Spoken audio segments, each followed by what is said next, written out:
in deep. We're going to get all the clickbait, okay? We're going to get all the scoops. I hope you're going to open up your own ice cream shop by the time we're done with this. Zicky's giving you scoops.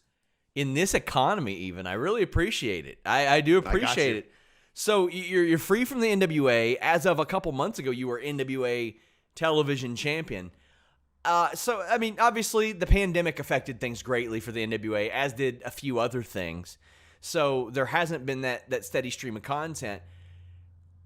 I had heard in the summer that there were a lot of people that were trying to get out of their deals. Were you among those? I'll be honest with you. Let me start off by saying something before things get miscued. A lot of people listening and watching right now, some words I may say might tear their thin skin right off the bat. So I want to clear the air and say this. Outlandish Zicky Dice was forever grateful for the opportunities that Billy Corgan and the NWA have presented. Very grateful. Great platform. It's proven to help elevate a lot of people.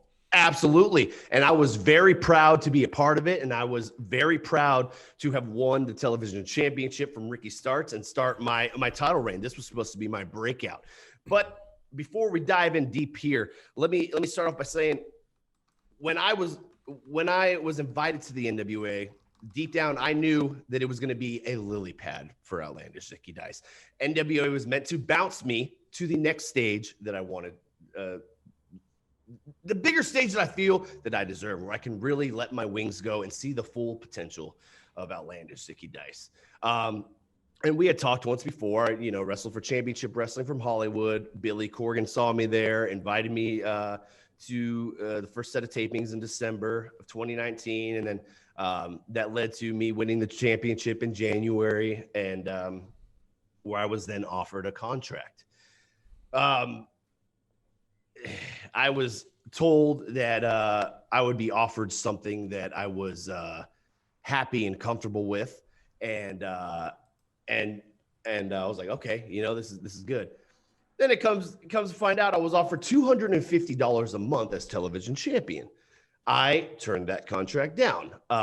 No disrespect, no offense, but I'm good. I don't need to sell Outlandish Zicky Dice for $250 a month.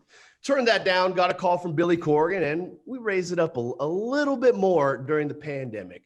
Zicky, if you move to Atlanta, we'll pay you more. Zicky, if people turn down their contracts, we'll pay you more. Zicky, if you over-deliver, we'll pay you more. These are all things that I heard. And what did I do? I got my own camera crew. I got a guy that can write jingles, that's released platinum records. I've been taking over entertainment. So what did I do? I over-delivered every single time. Go ahead and look back at those Carney Land episodes. Look at the quality of the content that I sent in. Look at how clear, the high resolution, the editing. That was all done here. All done here. So I over-delivered. I made sure, because I wanted to take the brand to the next level. And to circle around, I started seeing a lot of empty promises and a lot of true colors coming out. It started changing the way I looked at the brand and my job. So there was an email that was sent out, and I know you had reached out to me about this comment before, and my reply was outlandish. I did not speak on a single word of this for the last 9 months. I didn't say a damn thing. I said, I tried. Quiet. You did try. Yes. You tried. Zip quiet. So there was an email sent out. I was like, hey, if anyone doesn't believe in the vision moving forward, speak up. So I raised my hand. I said, listen, with all due respect, as your television champion, I'm willing to do work. I'm willing to do another season. I will go and wrestle at AEW or one of these other stages. And which is baffling to me as a television champion. I didn't even get to defend on YouTube. I didn't get to do any of that. You didn't see Outlandish Zicky Dice on TNT on Wednesday nights when his coworkers were up there. You didn't see any of that. Shit. They didn't even post about my birthday, Sean Ross. Post about everybody else's birthday except for Outlandish Zicky Dice. The NWA did not wish me a happy birthday this year. And how do you think that makes me feel? It hurts my little itty bitty feelings sometimes. But, as a wise man once said, if you're going to sign on the dotted line, don't be about it, And I did. I signed on the dotted line, and I continued to over deliver and try and make the best out of what I was given. So after asking for my release, when I was told that it wouldn't be taken personal, it was taken personal. And I saw I saw a little bit of backlash from that. I had reached out to Mr. Corgan twice about trying to get on the phone together, and I never heard back from him. And that was 6-7 months ago. So here we are, free agent, ready to take over professional wrestling and entertainment as a whole. So have you spoken to Billy Corgan at all since asking for your release? There was a few back and forth about he wanted to know why. He wouldn't take it personal. I let him know I was uncomfortable with some of the stuff that had happened at NWA, which caused someone to higher up leave the company. Sure. And that kind of made me feel a little uncomfortable and uneasy. And then there was some other just bullshit locker room politics. And I'm an easygoing guy, Sean. I have very few enemies. And if they don't like me, it's probably because I'm doing something right. And I found that right off the bat from one of the big fish in the company. And Tim Storm. Good luck, Tim. Great guy. He is a great guy.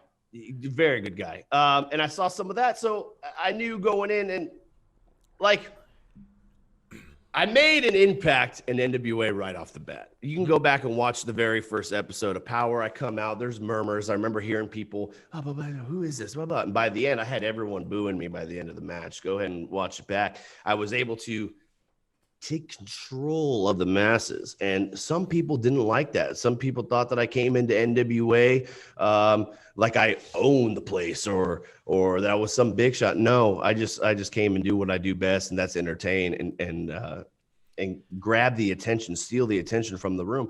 So that led to, I didn't hear back from Billy, but then I see some of these big dirt sheets with these fabricated stories about how outlandish Zicky Dice had major locker room heat backstage. And it seems like somebody was trying to sabotage my career. I don't know what's causing all this. All this. I don't know what could have caused something like that, but I feel like someone was trying to sabotage me from behind from moving on what's next, because I didn't have heat with anybody. Trevor Murdoch. Except for one person I butted heads with. And that was that. So care to say who that was? I mean, the champ, baby. The champ. Nick Aldis. Oh, the champ. Yeah. So what went down there? If you don't mind saying, if you'd rather keep it between you two, that's fine. But is that specifically what happened? Like he thought that you came in. Well, that's what I had heard from a few birdies, that I came in like I owned the place, and he had reached out a few days before the championship match aired, and he said, "Hey, are you free to talk?" And I said, "Yes, here's my phone number." He didn't call. After 45 minutes of myself pinning Ricky Starks and winning the championship, I received a novel in my direct messages about him going off on me and how I'm a effing embarrassment because I swiveled my hips too long before doing the finish, and I'm too jokey and blah, blah, blah, blah. So I said, "Oh, I'm so sorry, sir. Is there anything I can do to help you? Let me know next time. Can I talk to you before matches?" I tucked my tail. I'm going to be honest with you. And then I find out that he texts his buddy saying, "Oh, I just let Zicky Dice have it." So I was like, all right. We're playing a game now. So that was that. Let that go. And then that led into a little cameo debacle, and that led to us butting heads again. But in the 5+ years that I've been doing this, Sean Ross from Fightful.com, I've never really butted heads with anyone in any locker room. And to be honest with you, I've had just about every NWA talent on my Twitch stream, and I don't know why they would do that if we had any heat together. So I just wanted to clear the air there. As you can see, I'm a free agent now, so obviously I wasn't released from any contract. I was under contract. NWA rolled over my contract in September until December 31st at the stroke of midnight. Those were they constructed like that because of seasons, because they had seasons set up for like every 3 months or something? I think we weren't sure what was going on. And to be honest with you, I don't think anybody was. There was a lot of talent that was left in the dark, and a lot of talent that was unhappy at the NWA. And, partnered up with Primetime Live, and I almost released my first musical, Sean Ross, at Fightful.com, which was going to be called Zicky Dice on Ice, because I heard, because of my decisions, that I needed to be put on ice and I needed to cool down because I was ungrateful, or I thought I expected more. No, it's not about that. All I wanted was a company who believed in the Zicky Dice brand as much as I do.